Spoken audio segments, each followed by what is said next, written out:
A fierce wildfire in Northern California incinerated most of a town of about 30,000 people with flames that moved so fast there was nothing firefighters could do, authorities said Friday. 9 people died in what quickly grew into the state's most destructive fire in at least a century. Only a day after it began, the blaze near the town of Paradise had grown to nearly 140 square miles. 362 square kilometers, had destroyed more than 6,700 structures, almost all of them homes, and was burning completely out of control.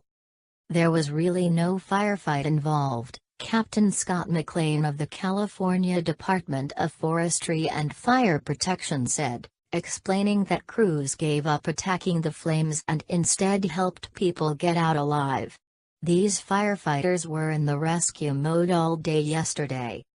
With fires also burning in Southern California, state officials put the total number of people forced from their homes at about 250,000. Evacuation orders included the entire city of Malibu, which is home to 13,000, among them some of Hollywood's biggest stars. President Donald Trump issued an emergency declaration providing federal funds for Butte, Ventura and Los Angeles counties. When Paradise was evacuated, the order set off a desperate exodus in which many motorists got stuck in gridlocked traffic and abandoned their vehicles to flee on foot. People reported seeing much of the community go up in flames, including homes, supermarkets, businesses, restaurants, schools and a retirement center. Rural areas fared little better. Many homes have propane tanks that were exploding amid the flames. They were going off like bombs, said Karen Auday, who escaped to a nearby town. McLean estimated that the lost buildings numbered in the thousands in Paradise, about 180 miles, 290 kilometers, northeast of San Francisco. Pretty much the community of Paradise is destroyed. It's that kind of devastation, he said. While the cause of the fire wasn't known, Pacific Gas and Electric Company told state regulators it experienced an outage on an electrical transmission line near Paradise about 15 minutes before the blaze broke out. The company said it later noticed damage to a transmission tower near the town. The utilities filing was first reported by KQED News. The massive blaze spread north Friday, prompting officials to order the evacuation of Sterling City and Inskip, 2 communities north of Paradise along the Sierra Nevada foothills. The wind-driven flames also spread to the west and reached Chico, a city of 90,000 people. Firefighters were able to stop the fire at the edge of the city, Cal Fire Captain Bill Murphy said. There were no signs of life Friday on the road to Paradise except for the occasional bird chirp. A thick, yellow haze from the fire hung in the air and gave the appearance of twilight in the middle of the day. Strong winds had blown the blackened needles on some evergreens straight to one side. A scorched car with its doors open sat on the shoulder. At one burned-out house, flames still smoldered inside what appeared to be a weight room. The rubble included a pair of dumbbells with the rubber melted off and the skeletons of a metal pull-up bar and other exercise equipment. The grass and elaborate landscaping all around the brick and stucco home remained an emerald green.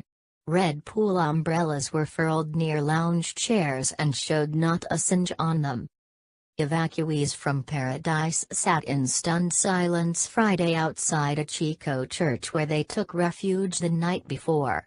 They all had harrowing tales of a slow-motion escape from a fire so close they could feel the heat inside their vehicles as they sat stuck in a terrifying traffic jam.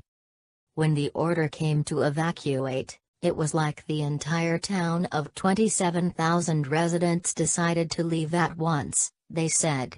Fire surrounded the evacuation route, and drivers panicked. Some crashed and others left their vehicles by the roadside.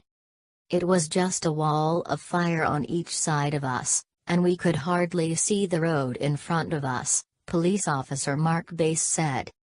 Officials said all the victims were found in Paradise, including 4 who died inside their vehicles. A nurse called Rita Miller on Thursday morning, telling her she had to get her disabled mother, who lives a few blocks away, and flee Paradise immediately. Miller jumped in her boyfriend's rickety pickup truck, which was low on gas and equipped with a bad transmission. She instantly found herself stuck in gridlock. "I was frantic," she said. After an hour of no movement, she abandoned the truck and decided to try her luck on foot. While walking, a stranger in the traffic jam rolled down her window and asked Miller if she needed help. Miller at first scoffed at the notion of getting back in a vehicle. Then she reconsidered, thinking, "I'm really scared. This is terrifying. I can't breathe. I can't see, and maybe I should humble myself and get in this woman's car." The stranger helped Miller pack up her mother and took them to safety in Chico. It took 3 hours to travel the 14 miles. Concerned friends and family posted anxious messages on Twitter and other sites, saying they were looking for loved ones, particularly seniors who lived at retirement homes or alone.